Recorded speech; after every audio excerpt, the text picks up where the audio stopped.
Dear students, in the last video we have discussed one of the important processing techniques, that is mechanical volume reduction.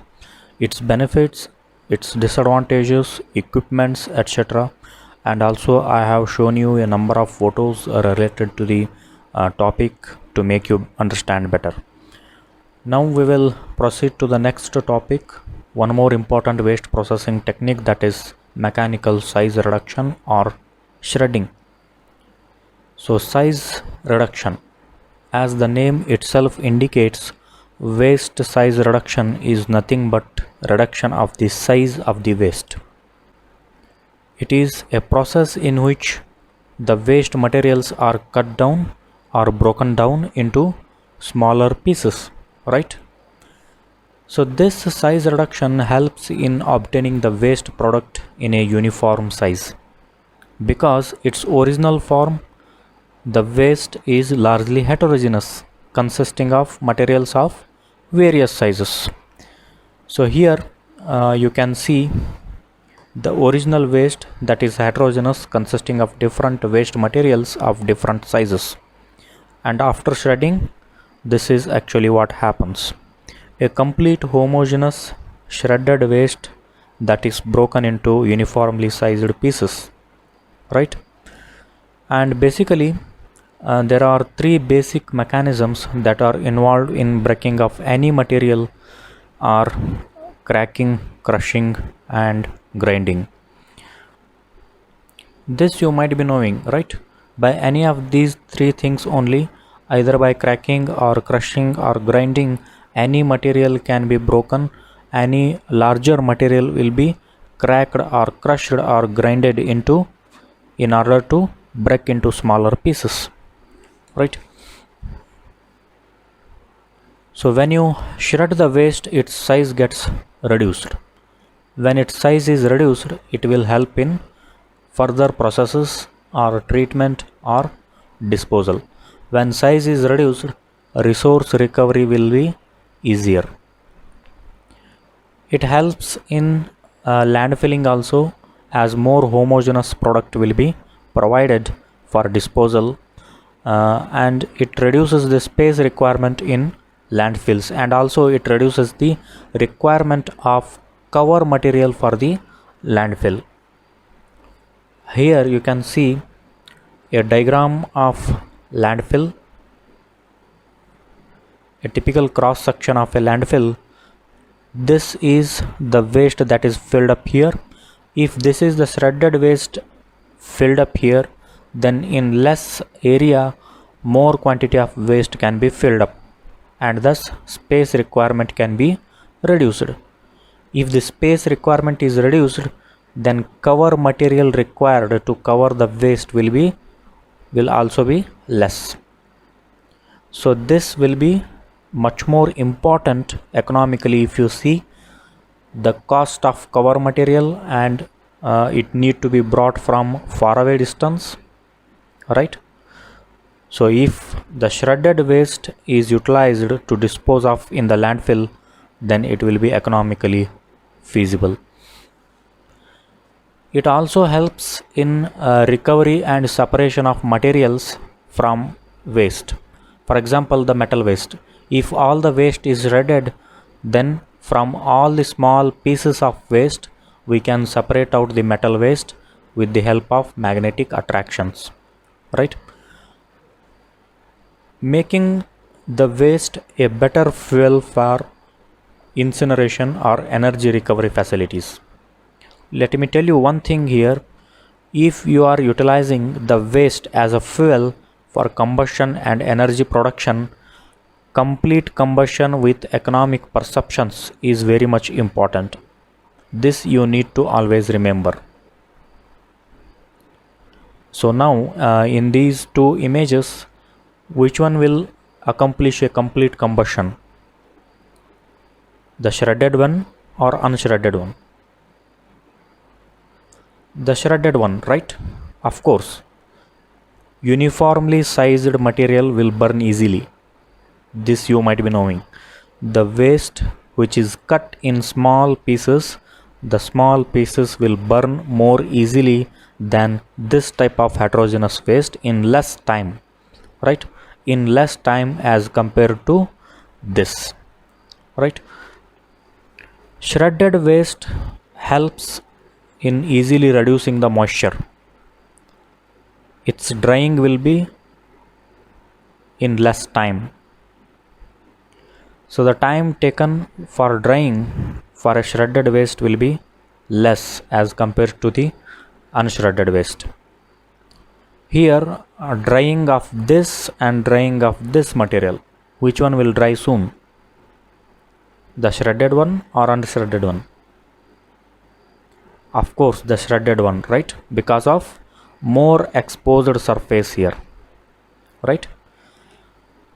So after looking at all these things, we can say that shredding is essentially required for any further treatment or processing or disposal. And we can say that if shredded waste is utilized in further treatment processes or disposal activities, then the treatment system or disposal system will be economically feasible. Now we will look into the objectives of size reduction. The first point is to increase the surface area of the reacting species, thus the chemical reaction will be faster. So size, when you reduce the size, surface area of the waste materials will be increased, and any chemical reaction involved here, that will be faster. Here you just observe which one will be having more surface area. Of course the shredded waste, right? Why so? Any material, when it is broken, the surface area will be more than its original form, because in its original form you will find only its outer surface area, right? But when it's cut in pieces, then inner surface area will also be taken into account, and also the sides of the pieces, if they are measurable, they will also be taken into account. So when the wastes are cut in smaller pieces, its outer surface, its inner surface and sides are also taken into account. Thus of course the surface area will be more than its original form. Thus if surface area increases, then waste will be more easily used in incineration or combustion in order to achieve complete combustion. And also for composting, shredded waste will be better as the surface area is increased and the waste will be more easily degraded, right? It enhances the biological activity. So next one is to achieve intimate mixing. We can achieve better mixing of waste if the waste is shredded into smaller pieces. To make material handling easy and to dispose of the solid waste easily, waste handling will be easier in further processes and disposal. To reduce fibrous material size to ease their treatment. Next, to make separation of desirable components possible. As I told before, some waste material separation will be more easier if waste is shredded into pieces. Thus recovery or recycling will also be more effective. So next, if you list down the advantages of size reduction, we get the particle uniformity. The particles will be uniform in sizes. Effective drying will be in less time. It improves the dissolution rate, and uniform mixing and drying. It increases the surface area, which will help in incineration and compost, right? It increases the rate of absorption, right? smaller the particle, greater will be the absorption, right? Next, size reduction classification. So usually this size reduction is classified into three types as coarse size, medium and fine size. This depends upon the size of the shredded waste.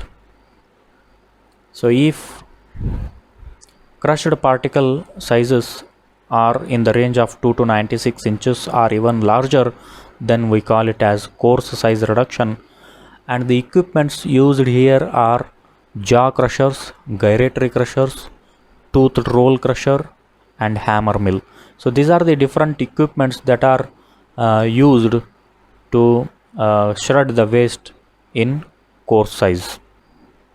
If the shredded wastes are having the size of the range of 1 to 3 inches, then we call it as intermediate size reduction.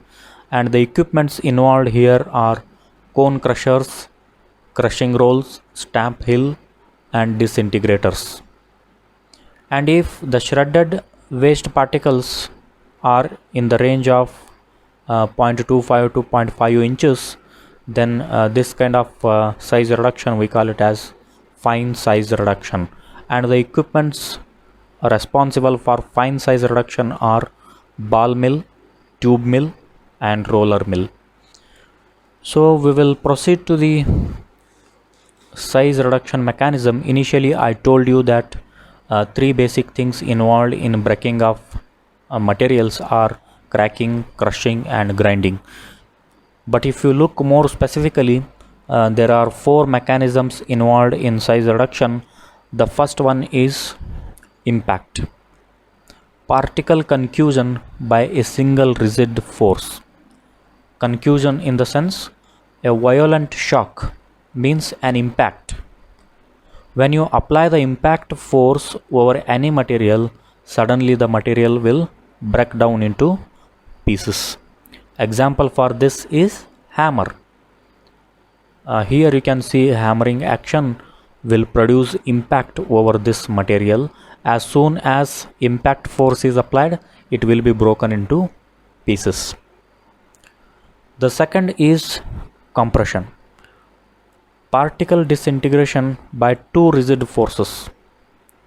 When waste materials are suspended in between two hard surfaces, and if they are compressed, then material will be cut or crushed into small pieces. The third one is shear.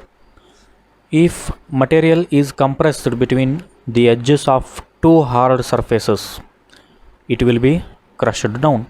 Here you can see the material will be sheared out when it is compressed between the edges of hard surfaces. The last one is attrition. Attrition in the sense reducing the strength of the material by sustained attack or pressure. Here the waste will be shredded by scraping against one another. Here you can see when waste materials are suspended between two hard surfaces, and if they move horizontally in opposite direction, then waste will be teared out into pieces. Okay, so these are four mechanisms.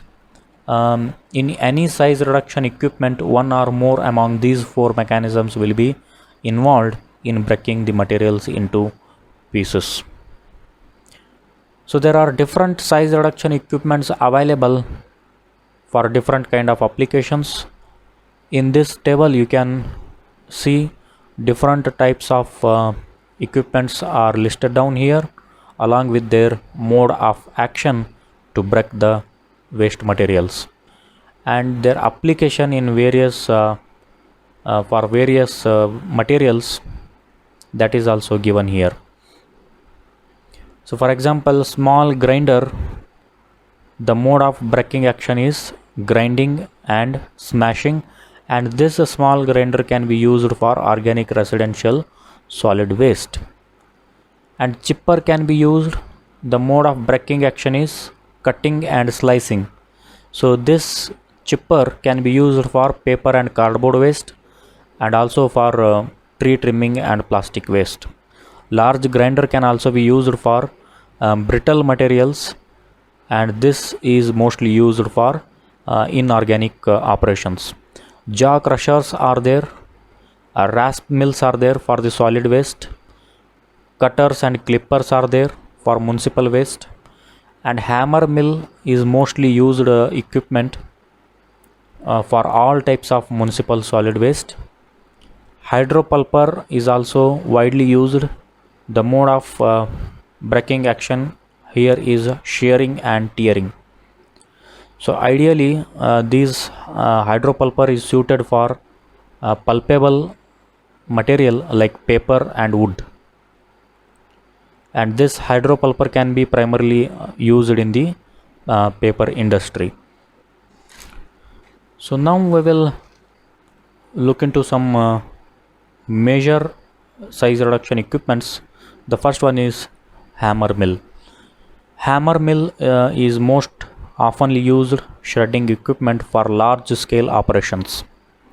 If you look at this image of a hammer mill, it consists of a number of hammers which are fixed flexibly on this central disc. The disc rotates at very high speeds, about 700 to 1200 rpm.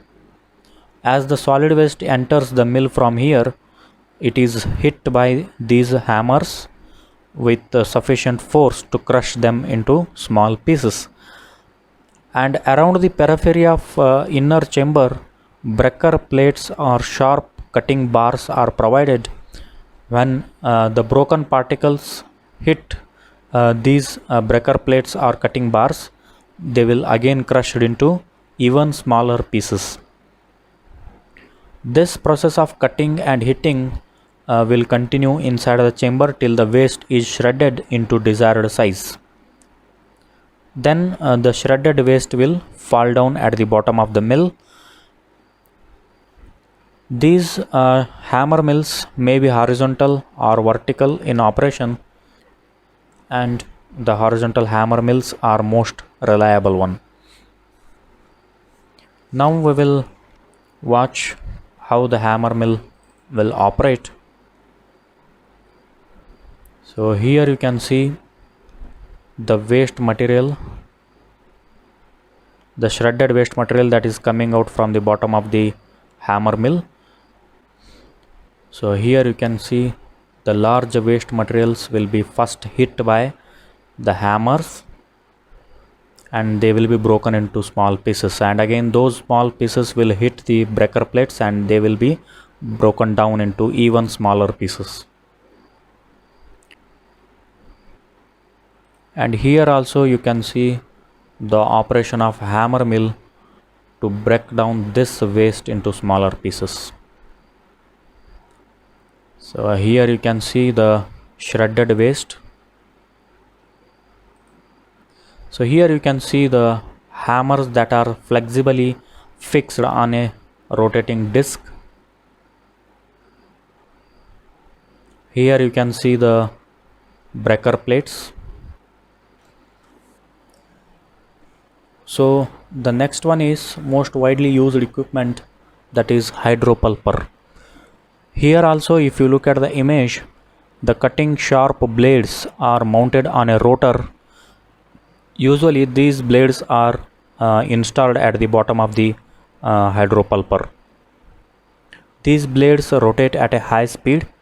When the solid waste and water enter the hydropulper, most usually here recycled water is used. Okay. When the solid waste and water enter the hydropulper, the solid waste will be converted to pulpable and friable material. It will be a slurry having solid waste content of 2.5 to 3.5%. Here pulpable means a pulpy material, right? Means a soft material, that is the material that is crushed into a soft, wet and shapeless mass.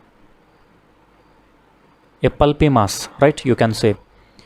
And friable means crumbly, which can be easily break into small fragments when you just rub it in between two fingers, right?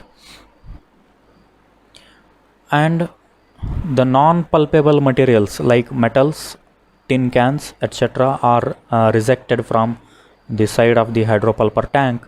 This rejected material passes down here and it is lifted by a bucket elevator, and the slurry passes out through the bottom of the pulper tank and it is pumped to the next operation.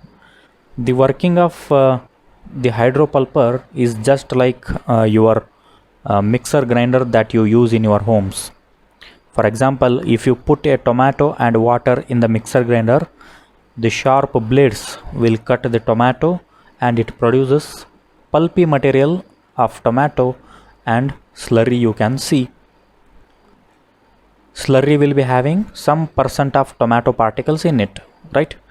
Same here, you put solid waste and water in the chamber and it produces pulpy material in form of slurry.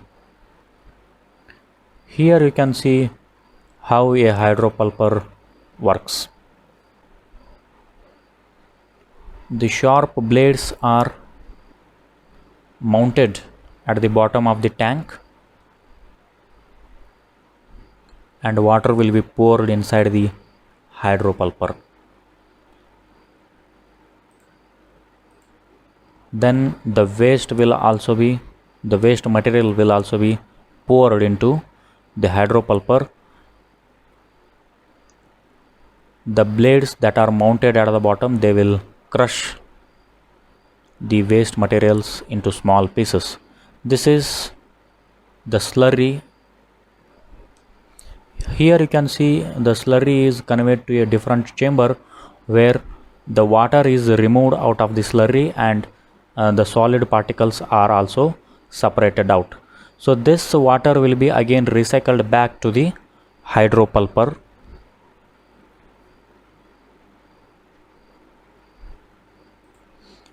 Here you can see a original or you can say a real hydropulper. This is the recycled water. So the next, shear shredders. So these are also used to shred the large and hard waste materials easily. So these shear shredders operate in scissor-like action in which two counter-rotating knives or blades will cut and shear the waste. So counter-rotating in the sense spinning in opposite direction to each other, as you can see here in this image. So this disc will rotate in this direction and this disc will rotate in this direction. So both are rotating in opposite direction to each other. So this rotation we call it as counter rotation. Here you can see two rows of blades that will rotate to tear off the large and hard waste materials. This is a real photo of a shear shredder. Here you can see the shear shredder that is used to break down the solid waste. The waste is fed from the top over the blades. The blades will tear off the solid waste into smaller pieces. So as compared to the hammer mills, these shear shredders rotate at low speeds like 60 to 190 rpm. So the next equipment is tub grinder. Usually we call it as mobile hammer mill shredder. So that can be taken to the source of the waste to shred the waste.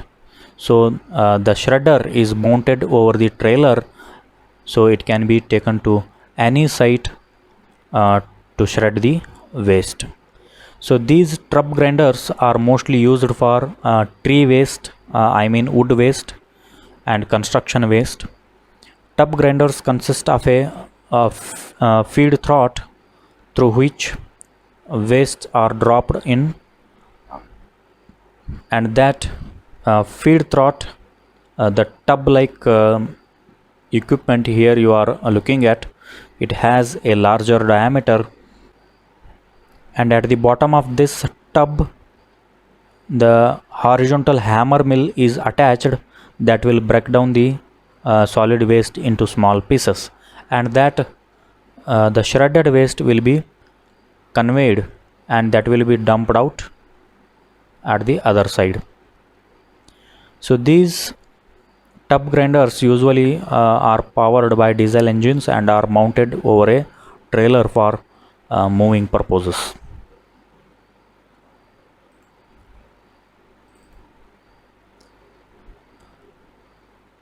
So here you can see the tub grinder that is mounted over a trailer and that is brought to the site here.